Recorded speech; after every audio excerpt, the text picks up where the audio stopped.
Hello, I'm Rod Friend. I'm speaking from my house in Spain, where I live, and I want to just speak a little bit about a cancer I had earlier in the year. And I know that many people are scared stiff when they have a cancer diagnosis, and it can be a very frightening thing for people, and I think the whole experience of cancer is fraught with fear. And anyway, I just want to tell my story quite briefly. Almost exactly a year ago, I discovered a lump growing in my neck just behind the collarbone here, and I was obviously, I didn't hang about, you know, I got it looked at straight away, but because we live in Spain, things happened a little bit slower here perhaps, and it wasn't till October that I had a test done, and they found some cells which were not altogether very good. And in the end of January 2011, I had a brilliant operation, and they took this lump out, which was about 4 by 6 centimeters, and they described it as a non-Hodgkins lymphoma, very aggressive, and advocated my going on straight on to chemo and radiotherapy. And I had a rooted objection to both those things. I regard them as very unnatural, very toxic, and in fact they are carcinogenic themselves, so I didn't think it was very helpful. And I was lucky enough to have discovered ESSIAC, the famous herbal compound pioneered nearly 100 years ago by Rennie Case, the Canadian nurse who acquired the recipe from Ojibwe Indians. And I started taking that, and I discovered that cancer cells only flourish in an acidic environment, and acid foods are things like all sugars, alcohol, wheat, dairy, all that. So I changed my diet and gave all that up.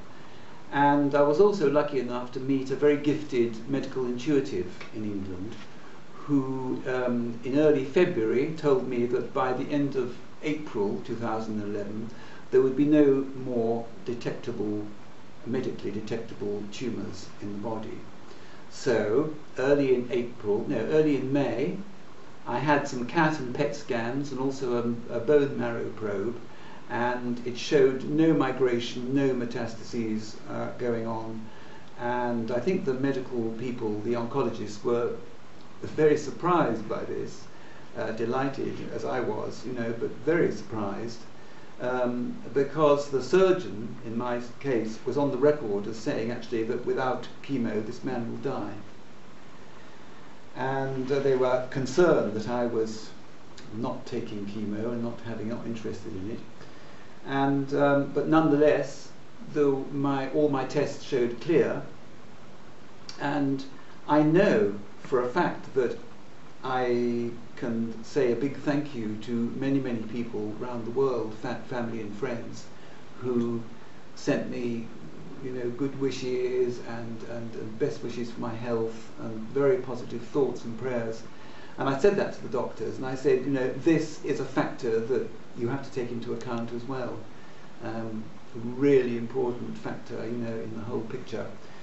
And so it was only the other day, actually, in early August, that I had what I thought would be my last PET and CAT scans, and they wanted me to have a big barium swallow and take a whole bottle of chemicals, and I suddenly thought, I don't think so, no, I'm not going there.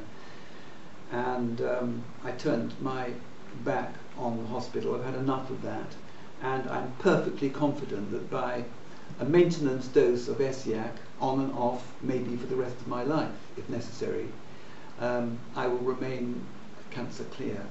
And my message really to anyone who is suffering from a cancer now, or who has done, or who perhaps is afraid that they might develop some sort of cancer, I think it's really good to watch your diet, change your diet, have an alkaline diet, because doctors don't get training about nutrition. I believe it's 8 hours in their 7 years of training. That's what I've heard. I don't know if that's true. And in my experience, doctors generally don't know very much about diet. And in this case, it is crucial to maintain a good alkaline diet if there's any danger of cancer. And I urge people to find out about ESSIAC, E-S-S-I-A-C. Check it out on Google and get to know about it and buy some. And I wish you very well, and you don't need to be afraid of cancer, because fear is the great enemy here, really. And there are other ways of sidestepping this dreadful condition than with a very toxic, expensive, and really not always very effective chemo and radiotherapy. So I wish you very well, and much love and blessings to you.